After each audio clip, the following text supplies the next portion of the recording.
Hello and welcome to our YouTube channel full of grace and truth. This is your brother Fritz, and we're coming today to give you 3 tips on effectively studying the Word of God. This is the way I used to study, this is the way I currently study, and this is the way I will study in the future, because these 3 tips that I'm going to give you today will help you be more effective in your study. It'll allow you to spend more time with God's Word. It'll allow you to understand God more intimately, and it'll allow you to grow as a Christian in Jesus Christ. Father, I come to you right now in Jesus' precious name. I thank you for the study that we're getting ready to have, dear Heavenly Father, that you have given me the wisdom, the knowledge, and understanding of studying your word and allowing me to help others and to apply that word, dear Heavenly Father, to our everyday life. In Jesus' precious name, allow the hearer of this word be blessed, dear Heavenly Father, and get a deeper, richer study with you and understanding. And glory be to God, the only Alpha and Omega, beginning and the end, our Lord and Savior, Jesus Christ.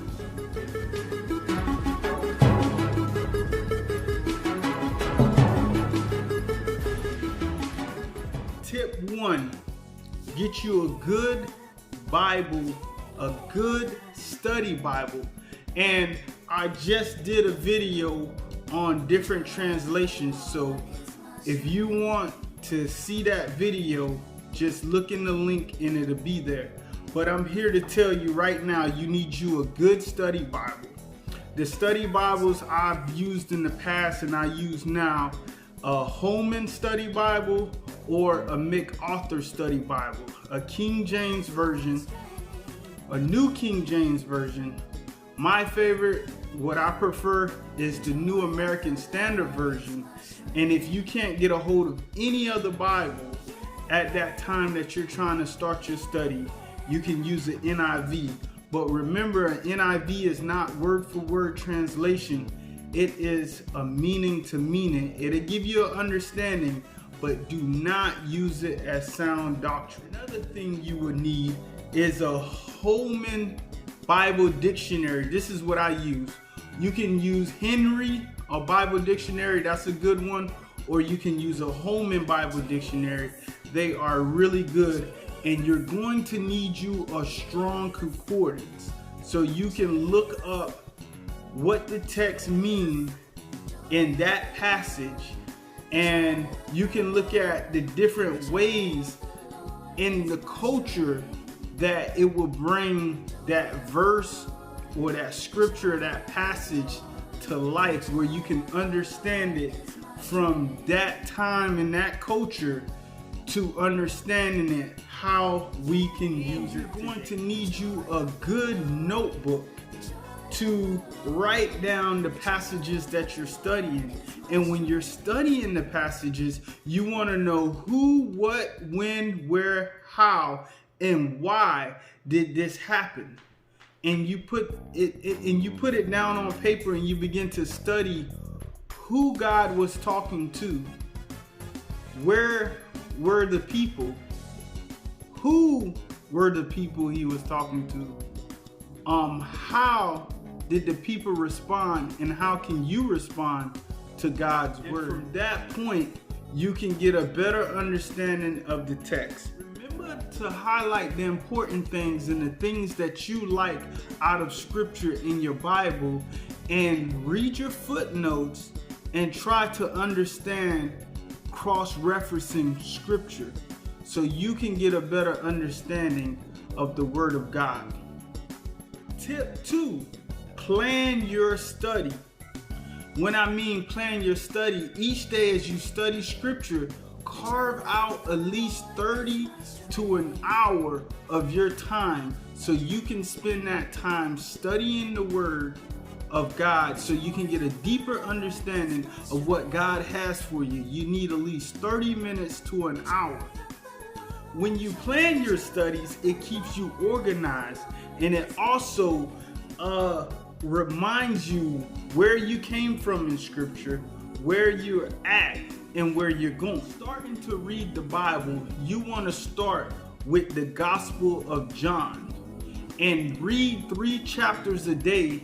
And each chapter, read them multiple times so you can understand, and read it slow so God can give you revelation. Know who the author was, the context, the characters, and the surrounding culture of the scriptures. Concentrate on what you're reading and be patient.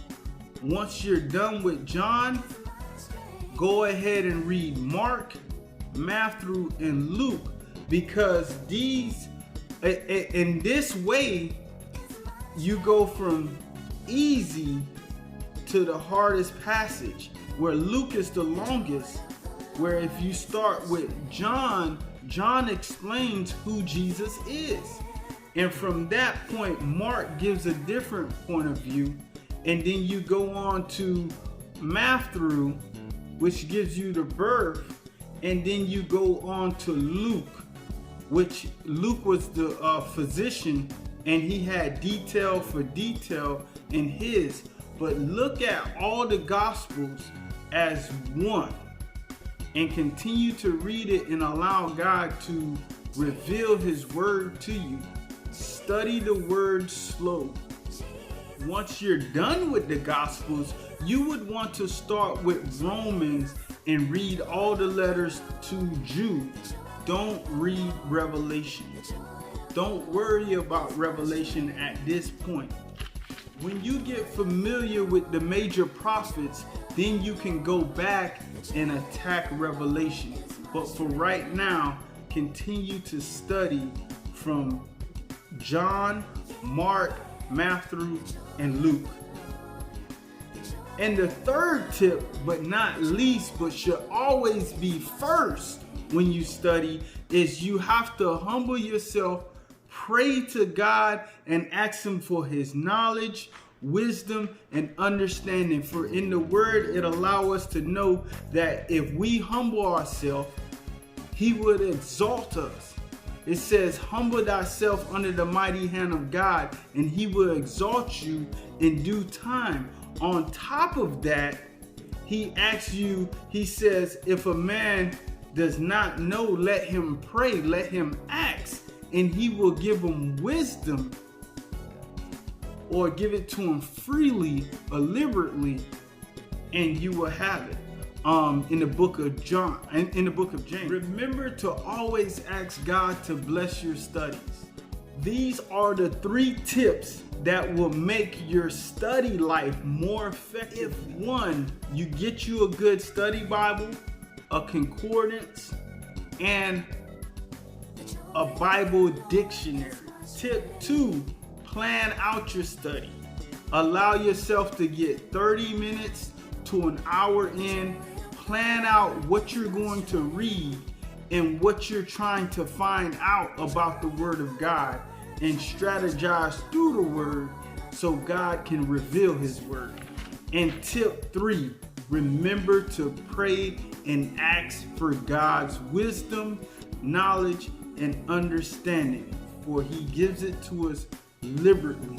In Jesus' name, amen. I hope that this helps you in your study and getting deeper with Christ, because it helped me throughout the years. And I only want to give you content that can help you and uplift you and build you in the Word of God. For we have to study the Word in spirit and in truth. In Jesus' name, amen.